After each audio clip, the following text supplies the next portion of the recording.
Well, I'm going to try resealing this windshield from the outside for the second time without removing the windshield. I just took off the stainless steel strip, and what I use is this tool right here, which basically you come in here at an angle and you pull these clips down and it unlocks where they clip in under here.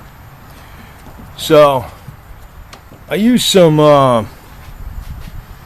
don't know, it was what was rust killing primer, Rust-Oleum rusty metal primer, after I chemically cleaned it and everything, steam cleaned it and all that kind of garbage, blew it out with air, chemically cleaned it, and then I put truck bed lining, and then I tried putting this out. It's a windshield sealant, and it don't stick for shit. So what I'm going to do is I'm going to use some of the Cosmoline Weathershield, see if it works, and you can see it don't stick.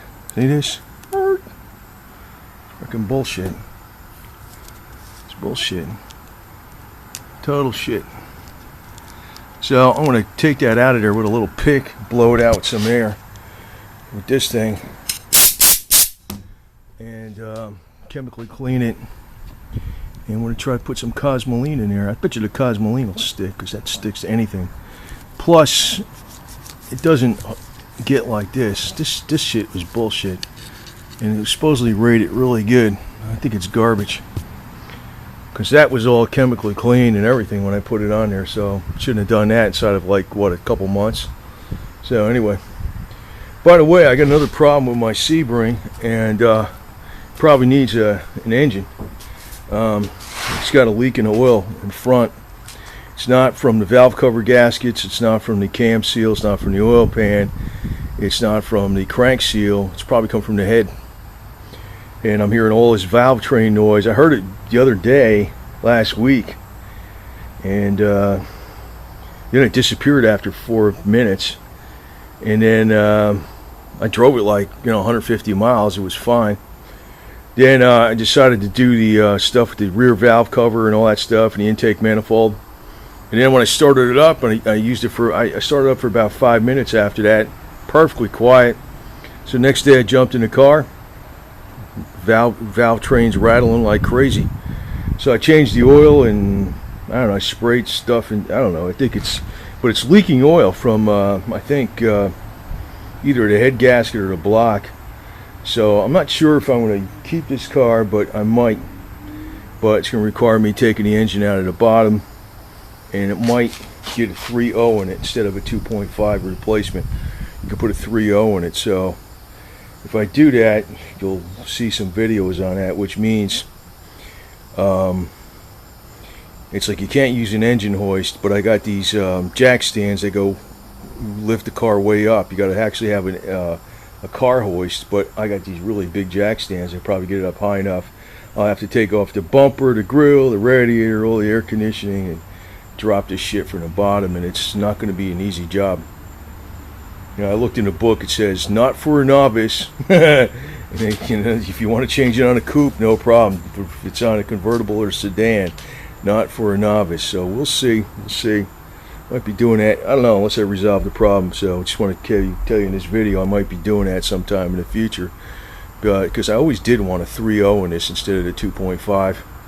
3.0 would blow the trans up then. It would blow the transmission up. Shit.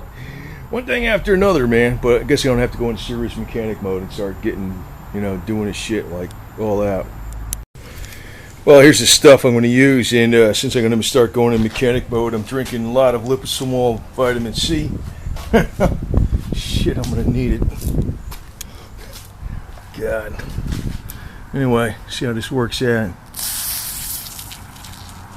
I think this shit will really fill up in here. I'm going to give it a couple coats.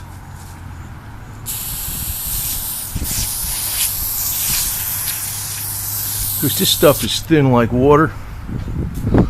And it leaked when there was a torrential downpour.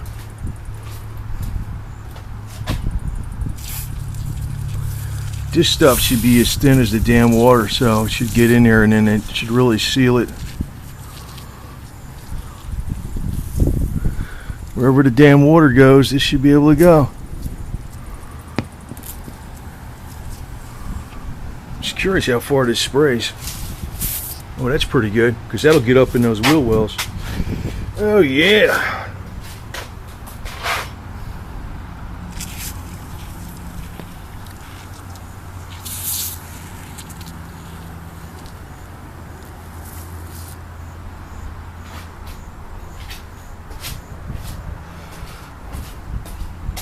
Bet you this crap works, even though it's not supposed to be for it. That stuff, that's such a good rating. That other junk I used, it was for, it wasn't the stuff that glues in the windshield. It's designed to seal up a windshield that's already installed. It mainly leaks in this area by the driver.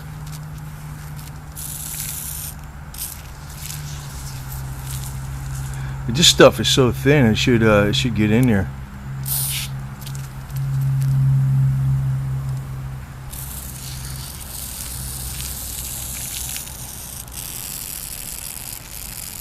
Because once that solvent dries out of there, I mean, this shit will last for years and years.